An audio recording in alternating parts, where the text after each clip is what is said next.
یاد رکھیے گا کہ دنیا میں سب سے زیادہ مضبوط وہ شخص ہوتا ہے جو اپنے گھر کے اندر مضبوط ہوتا ہے۔ جو لوگ گھر کے دکھوں میں، گھر کی آزمائشوں میں، گھر کے مسائل میں گھرے رہتے ہیں، وہ باہر بھی کوئی کارنامہ سر انجام نہیں دے پاتے۔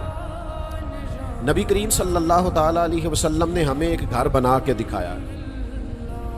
حضور نے ایک کاشانہ نور ہمیں بنا کے دکھایا کہ گھر اس طرح بنتا ہے، اور نبی پاک علیہ السلام نے فرمایا میں ظاہری طور پر جا رہا ہوں گویا، لیکن تمہیں دو چیزیں دے کے جا رہا ہوں، اگر تھام کے رکھو گے تو گمراہی کبھی تمہارے پاس نہیں آئے۔ یا رسول اللہ صلی اللہ علیہ وسلم وہ دو چیزیں کون سی ہیں؟ تو فرمایا کہ اللہ کا قرآن دے کے جا رہا ہوں، دوسرا اپنا خاندان دے کے جا رہا ہوں۔ یہ تم تھام کے رکھو گے تو کبھی گمراہ نہیں ہوگے۔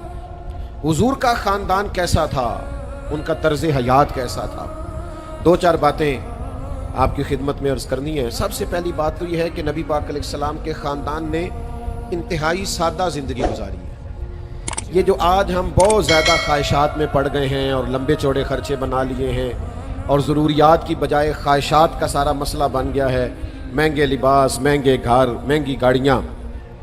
حضور علیہ السلام نے اپنی اولاد کے لیے دعا مانگی جو جامع ترمذی میں موجود ہے۔ کریم اللہ کی بارگاہ میں عرض کرنے لگے اے اللہ ایک وقت روٹی دینا اور ایک وقت فاقہ دینا۔ یہ دعا حضور نے مانگی ہے، اے اللہ ایک وقت روٹی دینا اور ایک وقت۔ آج کوئی یہ دعا مانگتا ہے؟ چلیں عام لوگوں کو تو چھوڑیں، مولوی پیر بھی مانگتے، حضور نے مانگی ہے اے اللہ ایک وقت روٹی دینا اور ایک وقت فاقہ دینا۔ کہا اے اللہ جب تو مجھے رزق عطا کرے تو میں تیرا شکر ادا کروں، اور جب تو فاقہ دے تو پھر میں تیری بارگاہ میں التجا کروں۔ تو یہ سادہ طرز زندگی خود نبی کریم علیہ السلام نے اللہ سے مانگا ہے۔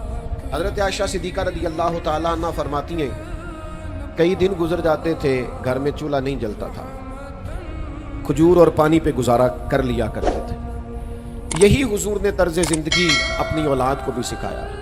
اللہ کے محبوب علیہ السلام سیدہ فاطمہ رضی اللہ تعالیٰ عنہ کے کاشانہ نور میں تشریف لے گئے تو سیدہ پاک نے نئے پردے لگوائے تھے اور کچھ بازو پہ نئے کنگن پہنے تھے۔ حضور واپس تشریف لے آئے، سیدہ پاک نے مولا علی شیر خدا رضی اللہ تعالیٰ عنہ کی خدمت میں عرض کیا، کریم آئے تھے کوئی بات ہی نہیں کی، لوٹ گئے۔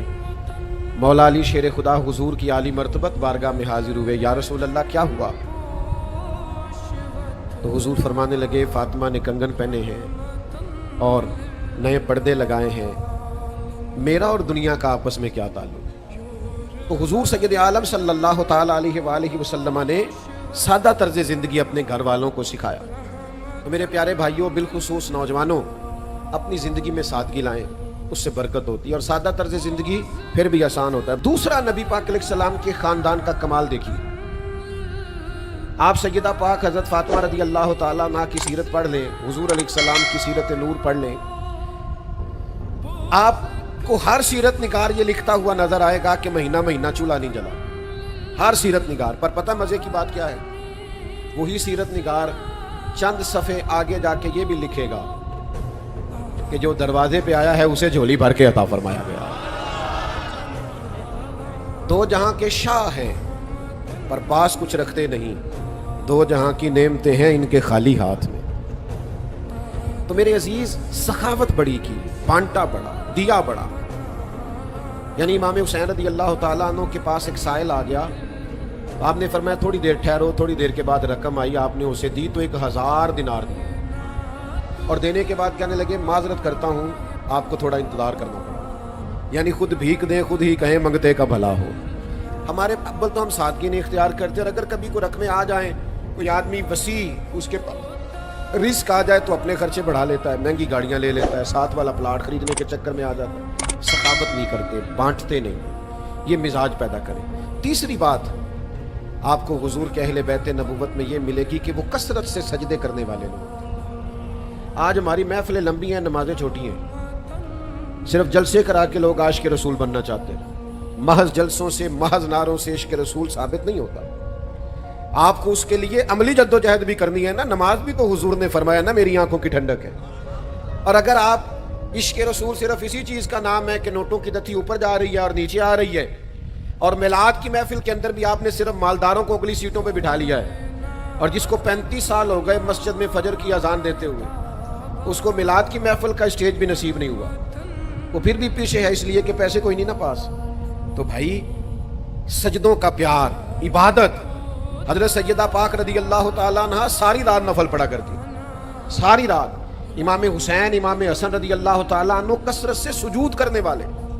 خود صحیح مسلم میں حدیث موجود ہے، حضرت سیدہ عائشہ صدیقہ ام المومنین رضی اللہ تعالیٰ عنہ بیان فرماتی ہیں ساری رات ہی نبی پاک نے نفل پڑھے، ساری رات ہی گویا، اور اتنے نوافل حضور نے ادا کیے کہ سحری کے وقت میں نے دیکھا مقدس قدموں پہ ورم آ گئے۔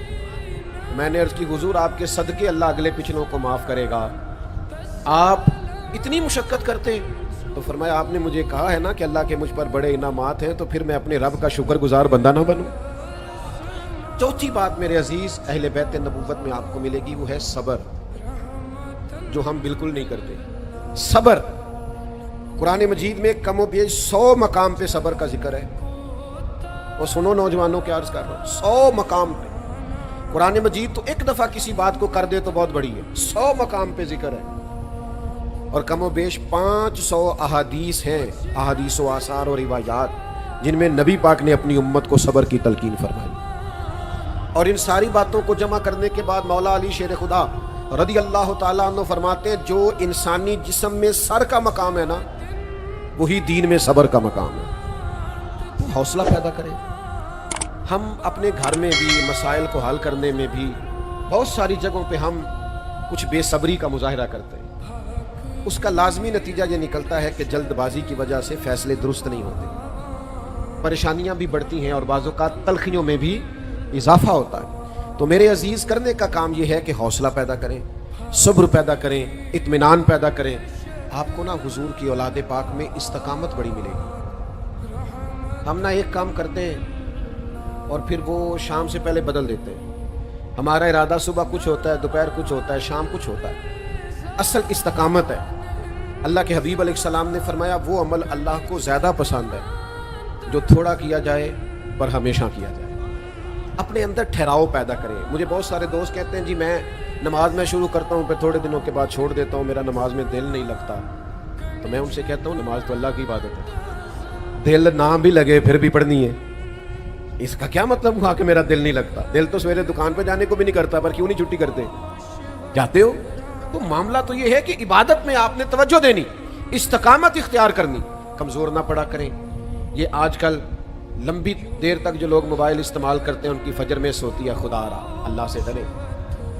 اپنی نماز کے معاملے میں اپنے آپ کو استقامت والا بنائیں، اپنی عبادات کے معاملے میں اپنے آپ کو استقامت والا بنائیں، اپنے ماحول کے اندر آپ تقویٰ لے کے آئیں، پرہیزگاری لے کے آئیں، خوبصورتی لے کے آئیں۔ آپ خود محسوس کریں گے کہ آپ کے اندر ٹھنڈک پیدا ہو رہی ہے، اطمینان پیدا ہو رہا ہے، سکون پیدا ہو رہا ہے۔